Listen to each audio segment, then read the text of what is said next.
Así que finalmente conseguiste la maestría en combate y conseguiste un huevo de rana y dijiste: qué bonito, ahora tengo una rana que me sigue, sin saber que esa maldita rana es un dios de la destrucción y la gula, esperando liberar todo su poder. Bueno, tal vez exageré. Ahora sí, los amuletos son objetos especiales que puedes equipar en una ranura dedicada, similar a los anillos o las botas. Se desbloquean una vez consigues la maestría en combate. Una vez equipado un amuleto, obtienes un efecto pasivo o activo que puede ayudarte en combate. Hay amuletos que te curan, que atacan, que congelan enemigos, que aumentan tu velocidad y bueno, ya te haces una idea. Puedes conseguir los amuletos al matar monstruos, romper cajas o barriles en las minas, en la caverna calavera o en la mina de las canteras, abrir cofres en la caverna calavera con una probabilidad aproximada del 0.6%.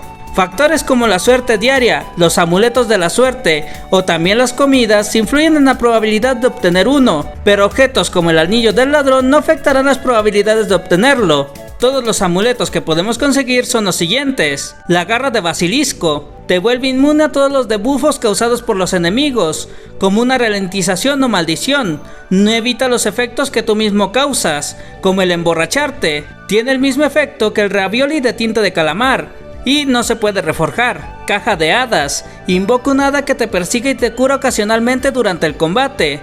La frecuencia y la cantidad de la curación depende del nivel del hada, del 1 al 5. Huevo de rana. Invoca una rana que siga al jugador. Cuando un enemigo está a 4 o 5 espacios, la rana intentará comérselo. Si tiene éxito, se llenará y no podrá volver a comer nada durante 12 segundos. Eso sí, esto no contará como una muerte, así que probablemente muchos monstruos no te den botín si son comidos por la rana. Y también, no se comerá a los slime dentro del criadero de babas, a los cangrejos de trufa, al slime prismático y al enemigo secreto en el sótano de la mansión del alcalde. Espuela dorada. Cada vez que haces un golpe crítico ganas un aumento de velocidad del 1% durante 5 o 10 segundos. Este efecto es aleatorio y no se puede predecir qué es lo que te dará, si 5 o 10 segundos. También se puede reforjar en el yunque para cambiar la duración del efecto. Vara de hielo. Dispara un orbe de hielo automáticamente al enemigo más cercano, si está a 9 o 10 espacios. No hace daño, pero congela a todos los enemigos en su camino. El tiempo entre disparo es de 3 a 5 segundos. La congelación dura de 2 a 4 segundos. Puede reforjarse para modificar estos valores. Y existe una rara versión que es la vara de hielo perfecta, que dispara cada 3 segundos y congela por 4 segundos. Carcaj mágico. Dispara flechas automáticamente a enemigos dentro de un rango de 7 a 8 espacios. Hace daño, empuja a los enemigos y atraviesa objetos del entorno. Hay 4 tipos de carcaj: regular, perfecto, rápido y pesado. Cada uno tendrá diferencias entre el tiempo de disparo y valores del daño máximo o mínimo. Se puede reforjar también para mejorar todo esto. Huevo de loro.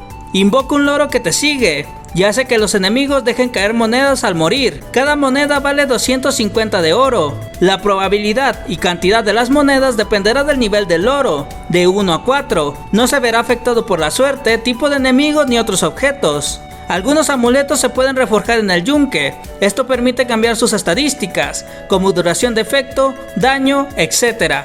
Sin embargo, no todos se pueden mejorar. Por ejemplo, la garra de basilisco no puede ser mejorada. La espuela dorada, la vara de hielo y el carcaj mágico sí pueden mejorarse. Algunos amuletos tienen versiones perfectas y estadísticas fijas que no mejoran. Algunos amuletos tienen versiones perfectas, con estadísticas fijas mejoradas, como la vara de hielo perfecta. Y pues eso sería todo por este video. Y ahora sí,